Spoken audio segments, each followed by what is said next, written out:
छत्रपती शिवाजी महाराज की जय। ही जी घोषणा आहे छत्रपती शिवाजी महाराजांच्या नावाची जी घोषणा आपण आत्ता देतो, ही घोषणा नेमकी सुरू कधी झाली, या घोषणेचा उगम केव्हा झाला असेल तुम्हाला माहिती आहे का?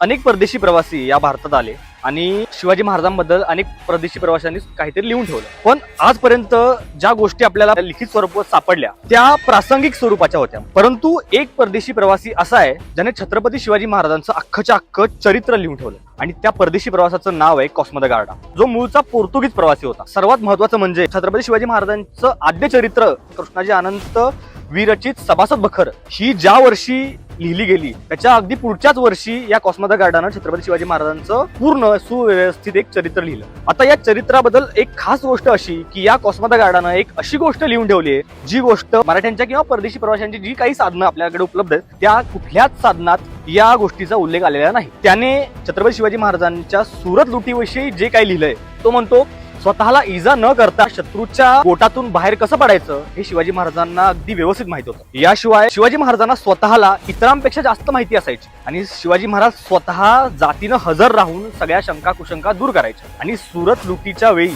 शिवाजी महाराजांनी त्यांच्या सैन्याचे 4 भाग केले आणि 4ही दिशांनी सुरतेवर हल्ला करायचं ठरवलं. आणि ज्यावेळी मराठा सैन्यानं सुरतेवर हल्ला केला त्यावेळी मराठे शिवाजी महाराजांच्या नावाच्या घोषणा देत होते असं या कॉस्मो द गार्डानं लिहिलंय. आणि या घोषणा कुठल्याही तोफखान्यापेक्षा अधिक प्रभावी होत्या असं सुद्धा हा कॉस्मो द गार्डा लिहितो. त्याच्या पुढे असं म्हणतो की या घोषणामुळे एखादा वाघ शेळ्या मेंढ्यांच्या कळपात घुसलाय आणि त्यामुळे जी दहशत पसरेल की घबराट त्यावेळी त्या सुरतेमध्ये पसरली असं कॉस्मो द गार्डानं लिहून ठेवलंय. म्हणजे थोडक्यात काय तर आज आपण छत्रपती शिवाजी महाराज की जय ही जी घोषणा आता आपण देतो त्याच प्रकारच्या घोषणा देत मावळे शत्रूच्या सैन्यावर तुटून पडत होते असं आपल्याला या कॉस्मो द गार्डाच्या लिखाणातून समजतंय. म्हणजे हर हर महादेव किंवा जय भवानी या प्रकारच्या घोषणा कदाचित मावळे देत असतीलच, परंतु छत्रपती शिवाजी महाराजांच्या नावाच्या घोषणा देऊन शत्रू सैन्याच्या मनात दहशत निर्माण करण्याचं काम मराठी करत होते.